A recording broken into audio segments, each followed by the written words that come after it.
We're also going to talk to the storm chaser that shot that video for us this morning.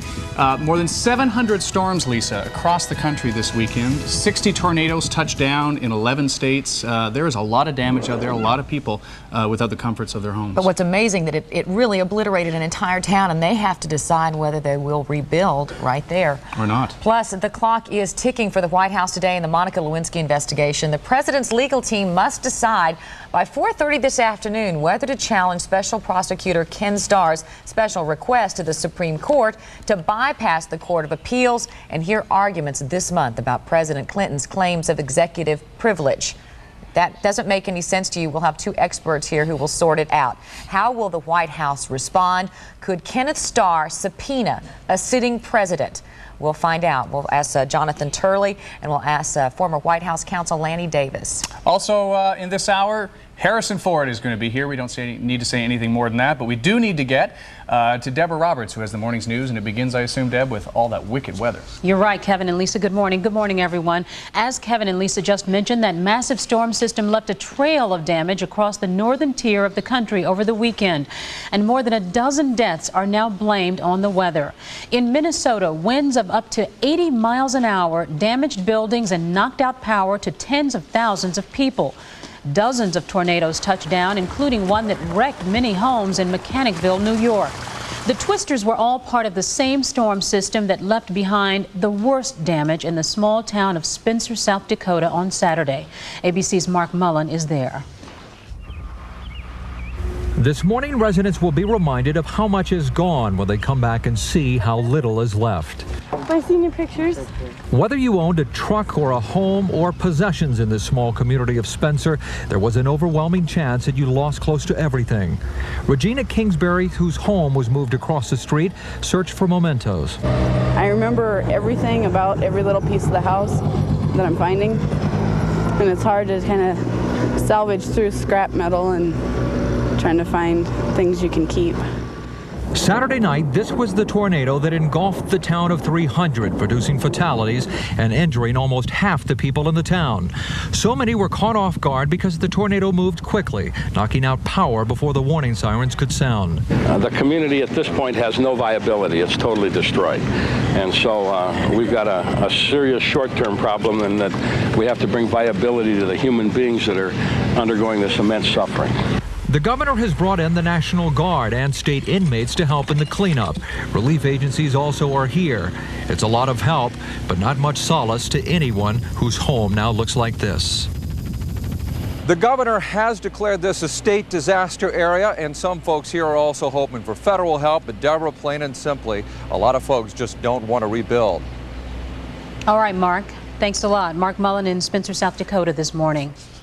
International aid is arriving today in an earthquake-ravaged area of northern Afghanistan. Saturday's 6.9 quake flattened entire villages and sent houses tumbling down mountainsides. Rescue workers say the death toll could climb to as high as 5,000. Aid workers have had a difficult time reaching survivors because the area is relatively remote, roads are impassable, and there have been numerous aftershocks. The biggest problem is, as always, try to get the people out of the village in the mountains and bring them to the medical structures. It's quite difficult. People who are in the houses and just lost all their family. Peerlink says the stricken area was hit by another quake in February when up to 2,300 people died.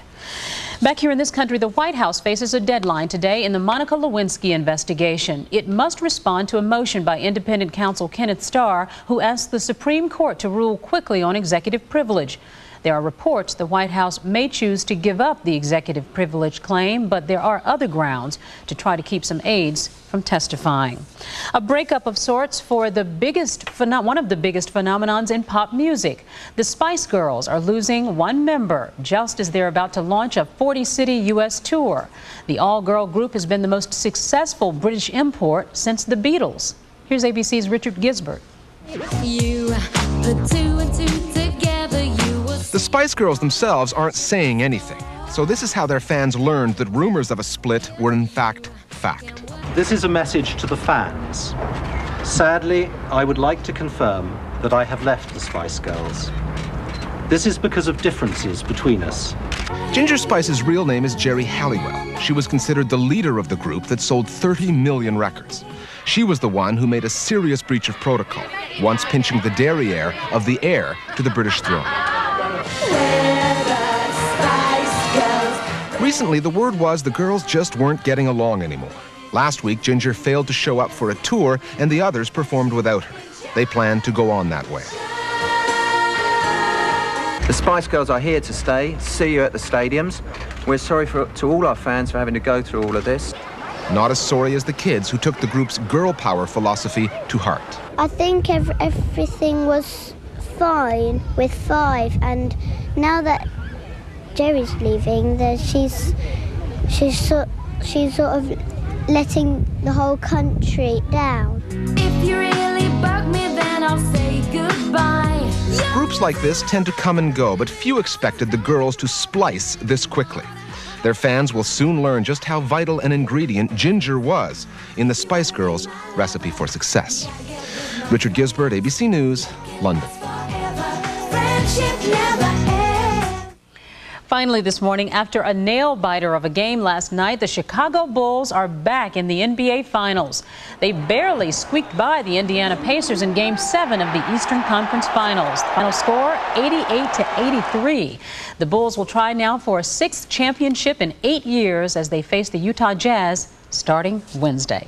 That's the news at 7:07. Time for a check of the weather with Spencer. Did you catch any of the game last night? I did indeed. That was a great game. It was great. It left me tired. Yeah, same here. I was trying to go to bed, but I had to keep watching. It was great. You couldn't turn it off. I know, Right. it was compelling. Weather's been pretty compelling this weekend. We've had some violent weather, as you've heard on the news. Here's a look at the radar animation of the movement of this line of powerful and deadly thunderstorms that moved from late yesterday through early morning hours from the Great Lakes and the upper Midwest over to the North Atlantic coast. Most of the severe weather is now off the coast, but today there's a chance of more severe storms, and the greatest possibility would be down here from the Carolinas through Tennessee up into the mid-Mississippi Valley and in the upper Midwest, parts of Minnesota and Wisconsin. Now, there is potential for tornadoes to develop in some of these storms here in the mid-Mississippi Valley. We don't think that potential exists to a great degree in the other areas where the storms are depicted, and most of the nation is going to be clear and dry today. Sunny skies all over the nation from coast to coast, torrid conditions down to the south central states with highs in the hundreds in many locations, so it sort of like summer has arrived already.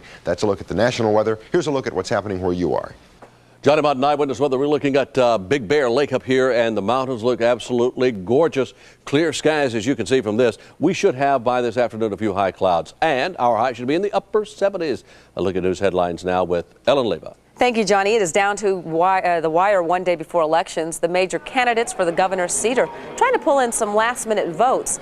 Gray Davis leads the Democratic pack. Dan Lundgren is the certain Republican winner. That's all for now. Stay tuned for more Good Morning America.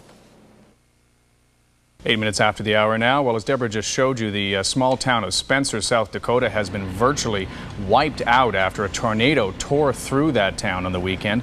6 people were killed, 150 townspeople injured.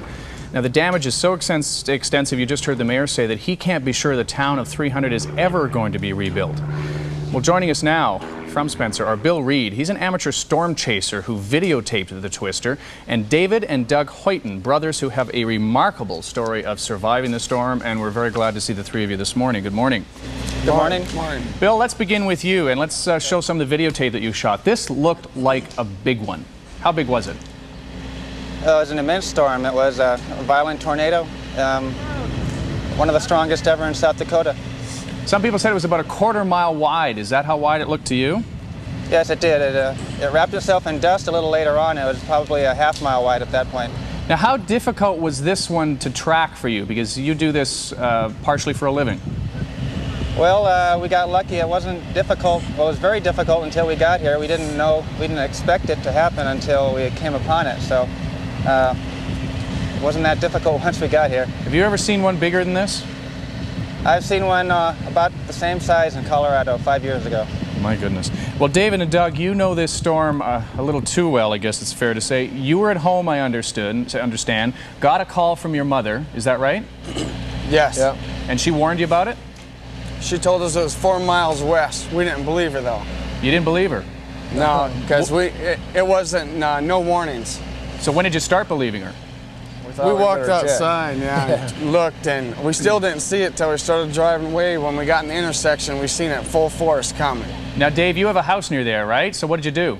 No, he used to have a house. Oh, sorry, Doug, sorry. Yeah, I just grew up here. Yeah. So, Doug, you went into the house, and you had kids in there, or what happened? Yeah, I had 4 of my kids, and my brother had 3, and we just picked them up and ran over to my mom's out. She lives right behind me, and we just kind of got in the house and got down in the basement, and she took the whole house right off the foundation. The tornado. Now, here's a picture of what's left of where your house is. What was it like in the basement? I can't imagine. It's hard to explain. Total blackness and terrible loud. His little boy says his voice hurt from screaming for 2 minutes, and I don't think he even heard himself, he said. Because of the air pressure, I guess, eh? Yeah, it was just, and dirty. My little boy that was underneath me was a year old, and he was just as black as coal. David, is that a car in that basement now?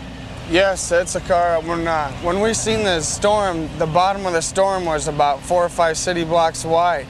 The top of it was bigger than the town itself.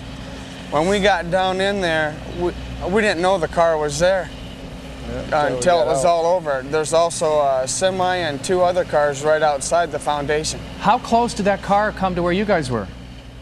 About 5, 6 feet, 7 feet. Good heavens. How did you survive this? I mean, I look at the pictures. It almost seems impossible that you guys survived this. What happened is we got up against the wall, and a piece of the wall was held together by 2x4s and paneling. And it hooked on the freezer, and we was all pinned underneath it, and the storm just blew over the top of us. So maybe it shielded you in some ways. Bill, could this have been 2 twisters? Some people there thought that. Oh, 2 twisters? I don't think so. It was one huge one. Later on, after the major twister, it might have formed 2 south of town. Yeah. How long did it last? I lost my thing. Do you know how long it lasts, Bill? They're saying like 2 minutes, 20 seconds. That's what they're saying. That's what I heard. But it seemed like a lifetime to you, David and Doug, I'm sure. Yes. Yeah. Now, were you guys able to recover anything in your house that mattered to you? The house we was in, we recovered nothing, barely. My brother's house behind him, now we recovered a few things. What matters most to you that you got? We're alive. Yeah, no kidding. We're alive. So what are you going to... None of our kids, none of us got a scratch, nothing. That is a miracle. It is. You guys face a pretty tough choice now. Are you going to rebuild? It looks like so much of that town is gone now. Matter of fact, I just got done remodeling my house. I just had some little bit of siding to put on it. But my wife and I were heading for Barrow, Alaska. Are you? David, are you going to be able to help your mom rebuild, or what's she going to do? Yeah, I'm home on leave from the Army. I'm supposed to be heading back today, but I have no car to go back. So I got to clear it, but my plans are to stay here and help them get settled. Wow. Well, good luck to you all, and we're thinking about yourselves and everybody else in that town. It's just a horrible, horrible thing that's happened. David and Doug, thank you very much for being with us. We appreciate it. Thank you. Thank you. And Bill, thank you as well. It is 14 minutes after the hour. Lisa? Thanks, Kevin. We used to go out, you know. Yeah. What happened? Need a smile? Hi, Domino's. Order any pizza and you get a choice of classic hand-tossed, crunchy thin crust or ultimate deep dish. Domino's, delivering 1 million smiles a day. Oh, yeah. We still know how to party. Right now, get 2 medium pizzas with up to 3 toppings for just $13.99. That's right, 2 medium pizzas with up to 3 toppings for just $13.99. Call Domino's now. ABC's Mark Mullen is in Spencer. What's the latest, Mark? Carol, the destruction is so bad here that it is actually tougher to find a home that is standing. What you see here beside me is all that is left of a majority of the homes here. Last night, this is what the tornado looked like. Even here in Tornado Alley, in tornado season, many were caught off guard here when a local tornado warning signal failed. Residents now are picking up through whatever is left, and the bulldozer crews have already moved in for the cleanup. Carol. Incredible, Mark. Thank you.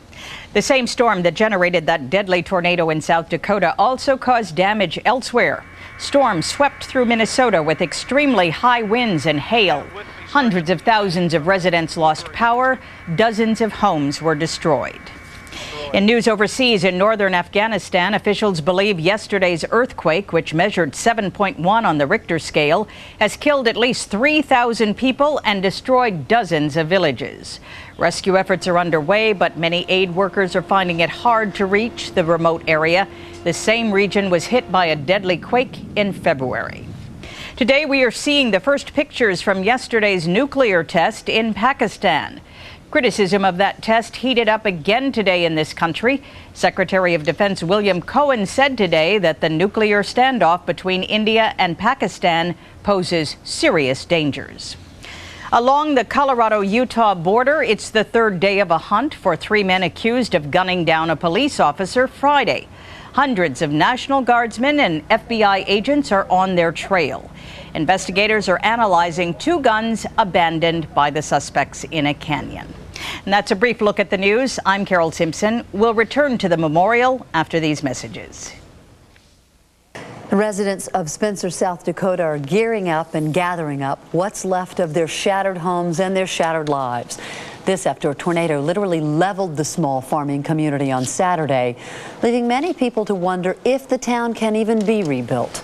Jim Axelrod is standing by this morning in Spencer. Good morning, Jim. Good morning, Jane, and take a look behind me. More than one person here, including the governor of South Dakota, is wondering if bulldozing what's left of Spencer, South Dakota wouldn't be the best thing to do at this point. The people of Spencer, South Dakota drove away with what was left of their lives last night. Suddenly, it could all fit in the back of a pickup. The devastation here is complete and total. 6 are known dead. Up to 150 are hurt. Spencer, South Dakota, if you ask the governor, is no more. Frankly, this looks to me like the pictures of Nagasaki and Hiroshima. If you dig into your archives and look at those pictures, that's exactly the nuclear shockwave. Looks exactly like what this tornado did to this community. The tornado buzzed through Spencer almost entirely without warning. Some witnesses say it was a quarter-mile wide. Power had been knocked out, so the warning siren wasn't working. Lorraine Spildiner heard a twister was coming on television. So we stepped out the north door, and I said, no more look. Get to the basement with the dog. I'll dial Pat.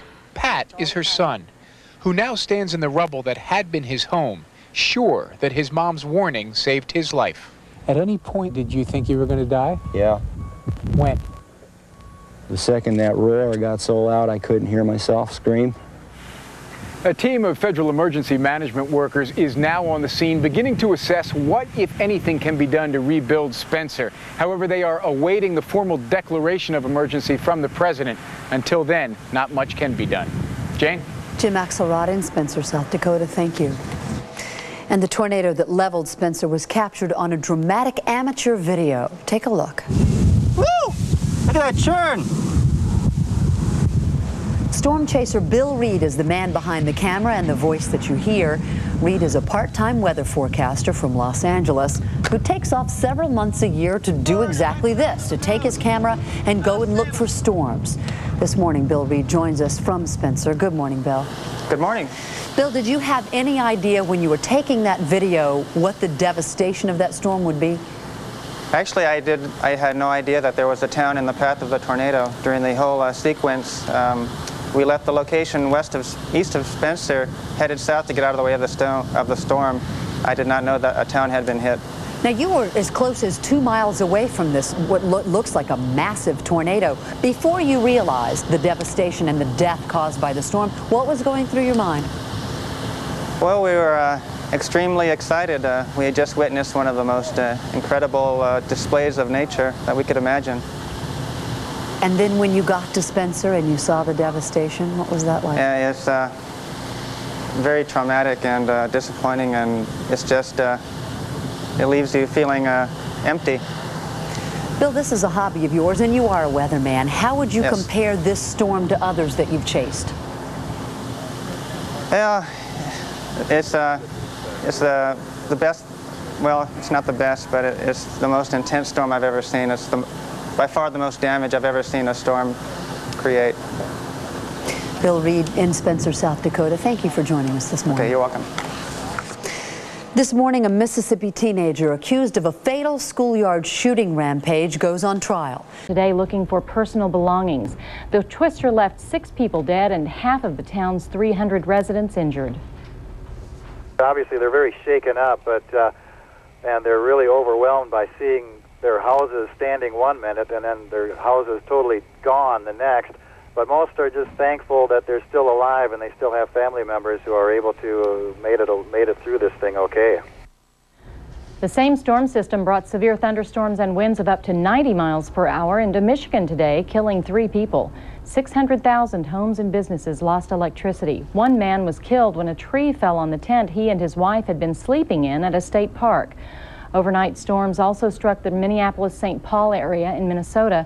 3 dozen homes were damaged and up to 100,000 are without power in southeastern Wisconsin after it was pummeled by a line of strong storms. The weather systems are also passing through New York State. Sarasota County police say a possible tornado touched down about 20 miles north of Albany. They say there are reports of multiple injuries and collapsed houses. Search and rescue teams are at the scene. Some areas in western New York have reported hail damage.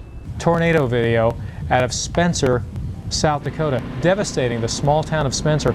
The twister about a quarter of a mile wide, the town with only 300 people in it, half the people injured, 150 people injured, at least 6 dead, 90% of the town decimated. And we have only 12 homes still standing. The mayor of that town, Mayor Kirby, says they might not even be able to rebuild. South of there, which is just about due west of Sioux Falls by 30 miles, Emory, South Dakota, storm chaser and senior meteorologist at the Weather Channel, Matt Crowder, shot this impressive video. 2 tornadoes at one time. This is as the situation was developing that led to that giant tornado that we saw in Spencer, South Dakota. It broke hearts. The heartland of America has once again had its heart ripped out by nature's deadly wrath. Twisters are harmless in an open field, but once in residential areas, nothing is more ferocious. For over 50 years, nothing could separate Preacher Ward Satterlee from his loving wife, Gloria. But now one of the worst killer tornadoes to ever hit South Dakota has destroyed his life. I lost the best friend in the world I ever had. Married nearly 53 years. Pastor Satterlee was getting ready for bed when the terrifying tornado struck shortly after dark. He quickly grabbed his wife's arm and pulled her towards the cellar. I got down on the 3rd step of the basement when the house came in and knocked me down. And she said, "Oh, I got to get the dog," so she let loose of me.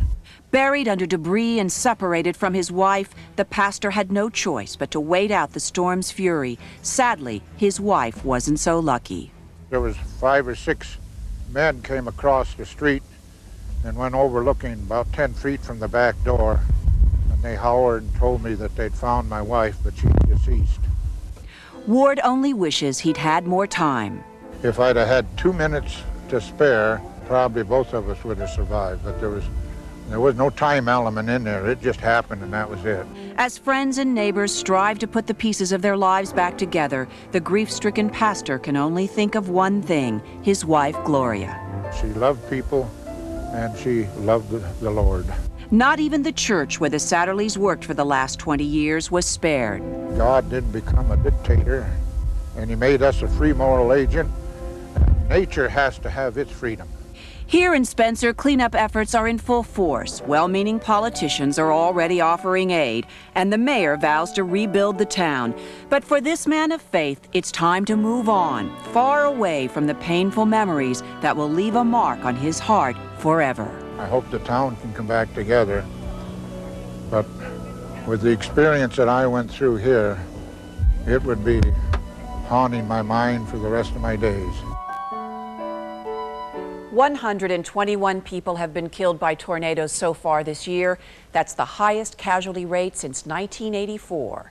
Now, the 60-second scan of interesting and unusual stories, from the fresh dish of hard copy crow being served to Monica Lewinsky's lawyer to the accident that left a pair of balloon passengers hanging. It's up, up, and away in tonight's Hard Copy Minute.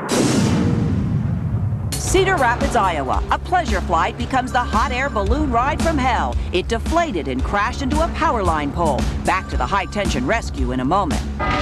New York, Roberta Bernardo files suit against her common-law husband, claiming the impotency drug Viagra turned him into a 70-year-old sex maniac and adulterer. She's also thinking about suing the people who make the drug.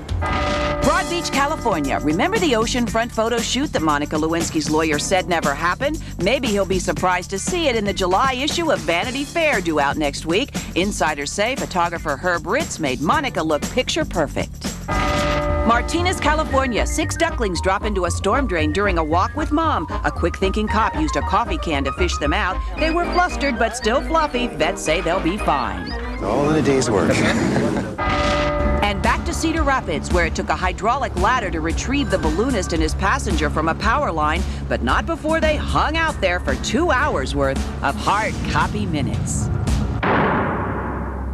Still ahead, the Manhattan Mystery putting New Yorkers on edge. Some say there's a serial killer running rampant, so why would cops want to keep it quiet? People don't want to think that there's some psychotic character out there running around with his perverted desires, killing people. Plus, the singer who inspired everyone from the Beatles to the king of rock to the king of pop. And Jim Carrey and Lauren Holly, the true story about their on-again, off-again relationship and why all the world is watching Jim's every move. We're doing good, yeah. That's coming up.